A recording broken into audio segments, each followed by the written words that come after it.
The site for the practice tests for access is really confusing.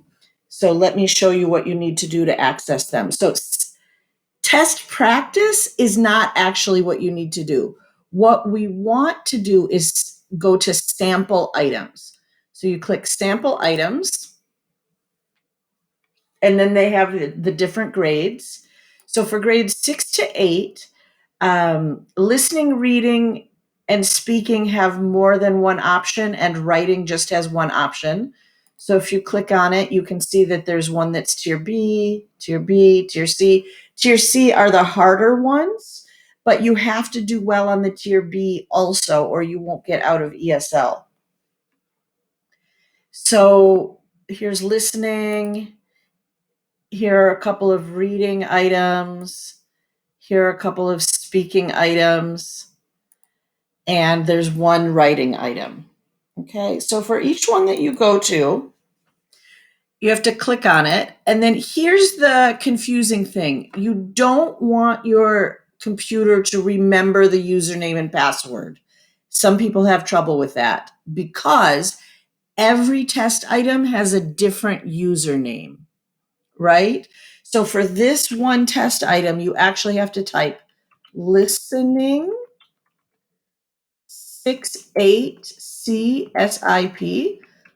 And then for the password, you type test 1234 and you sign in.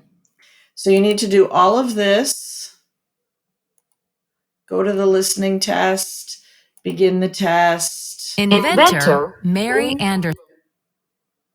When you're totally done, you hit exit, and it's going to take you to this site again, the login for this same thing that you just did, which is really confusing, right?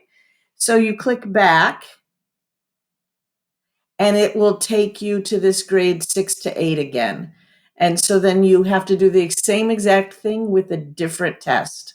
So grades 6 to 8, let's see, you go to reading, geometry, and baseball. So you see here, there's a different username, reading 68CSIP, reading 68CSIP. Password is test 1234. Sign in. So you can take this whole test. When you're done with the test, when you hit exit, again, it brings you back to this sign on, which is just crazy because you don't want to take this same test again. What you want to do is go back to this 6 to 8. Now, if you ever end up somehow by hitting back more than once, if you ever end up to this screen, what you want to do is go to view sample items. The test practice is just to show you how the test works, but what we're doing now is view sample items. View sample items, grades 6 to 8. Let's see, writing, measuring boiling points. And so you're going to type writing 6 8 SIP test 1234, sign in. And then for each test, it's pretty obvious what you should do, I think. You click until it says begin the test. Measuring boiling points. And then Camilla needs to use all of the equipment in the materials list to heat 3 liquids and record their boiling points.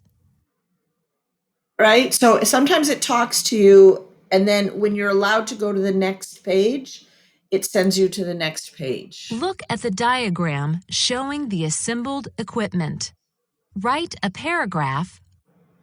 Okay? So if you ever need to pause the test, you can pause it and then resume, but I've paused it and exited it. And again, it always sends you to the sign in for this particular test sample item, so you want to go back. Hope this is helpful.